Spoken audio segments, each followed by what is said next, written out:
ನಮಸ್ಕಾರ ಸ್ನೇಹಿತರೆ, ಜ್ಯೋತಿಷ್ಯ ಕಲ್ಪವೃಕ್ಷ ವಾಹಿನಿಗೆ ನಿಮ್ಮೆಲ್ಲರಿಗೂ ಸ್ವಾಗತ.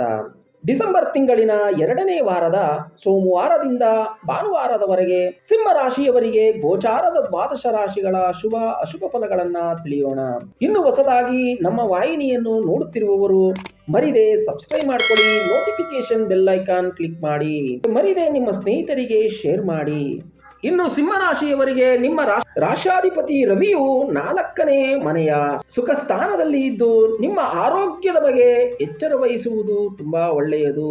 ತಲೆನೋವು, ಮೈಕೈ, ಬೆನ್ನು ನೋವುಗಳಿಂದ ಬಳಲುವ ಸಾಧ್ಯತೆ ಇರುವುದು. ಇನ್ನು ಯಾವುದಾದರೂ ತೀರ್ಥ ಕ್ಷೇತ್ರಕ್ಕೆ ಹೋಗುವುದರ ಬಗ್ಗೆ ಚರ್ಚೆಯನ್ನು ಮಾಡುವಿರಿ. ಇನ್ನು ನೀವು ಮಾಡುವ ಉದ್ಯೋಗ ಸ್ಥಳಗಳಲ್ಲಿ ನಿಮ್ಮ ಸಹಪಾಠಿಗಳಿಂದಲೇ ನಿಮ್ಮ ಮನಸ್ಸಿಗೆ ನೋವಾಗುವ ರೀತಿಯಲ್ಲಿ ನಡೆದುಕೊಳ್ಳುವರು. ಇನ್ನು ಎಲ್ಲಾ ರೀತಿಯ ವ್ಯಾಪಾರಗಳಲ್ಲಿ ಒಳ್ಳೆಯ ಲಾಭ ಸಿಗುವ ವಾರವಾಗಿದೆ. ಇನ್ನು ವಿವಾಹ, ಎಲ್ಲಾ ರೀತಿಯ ಶುಭ ಕಾರ್ಯಗಳ ಬಗ್ಗೆ ನಡೆಯುವುದರ ಬಗ್ಗೆ ಕುಟುಂಬಸ್ಥರೊಂದಿಗೆ ಚರ್ಚೆಯನ್ನು ಮಾಡುವಿರಿ. ನಿಮ್ಮ ಮಕ್ಕಳು ನಿಮ್ಮ ಮನಸ್ಸಿಗೆ ನೋವಾಗುವ ರೀತಿಯಲ್ಲಿ ಮಾತನಾಡುವರು. ನಿಮ್ಮ ಯಾವುದೇ ರೀತಿಯ ಕೆಲಸ ಕಾರ್ಯ ವ್ಯವಹಾರಗಳನ್ನು ಮಾಡುವ ಮುಂಚೆ ಯೋಚಿಸಿ ಮುಂದುವರಿಯುವುದು ತುಂಬಾ ಒಳ್ಳೆಯದು.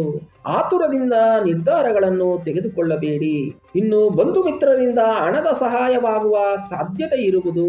ಇನ್ನು ಪರಿಹಾರ ಎಂದು ಹೇಳುವುದಾದರೆ ನಿಮ್ಮ ಕುಲದೇವರ ಪೂಜೆ ಆರಾಧನೆ ಮಾಡುವುದು ತುಂಬಾ ಒಳ್ಳೆಯದು. ನಂತರ ಗಣಪತಿಯ ದೇವಾಲಯಕ್ಕೆ ಹೋಗುವುದು ತುಂಬಾ ಒಳ್ಳೆಯ ಶುಭ ಫಲಗಳು ಲಭಿಸುವುದು.